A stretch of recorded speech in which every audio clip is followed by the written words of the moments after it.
হিন্দুরা যত বেশি গান বাজনা না বাজায়, হামদারি মুসলমান কুলাঙ্গারের সন্তানেরা তার চাইতে বেশি গান বাজনা বাজায়, আর রাস্তায় বেহায়াপনা নোংরামি করে হিন্দুদের হোলি খেলার চাইতে ঈদের দিনেরা নোংরামি পরিবেশে গান বাজনা বাদ্যযন্ত্র বাজায়, যাদেরকে দেখলে মুসলমানের ছেলে মনে হয় না।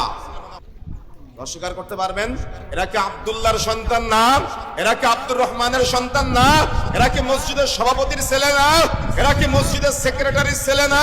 বহু মসজিদে আসে, এক জায়গায় মসজিদ, মসজিদের পাশে বাজার, মসজিদে জোহরের নামাজ হওয়া শেষ, বাজারে গান বাজনা বাদ্যযন্ত্রের আয়োজন হয়। কেন? মসজিদের সভাপতি কি করে? মসজিদের সেক্রেটারি কি করে? এরা কি শুধু ইমাম সাহেবের বেতন দেওয়ার জন্য সভাপতি আর সেক্রেটারির দায়িত্ব গ্রহণ করেছে?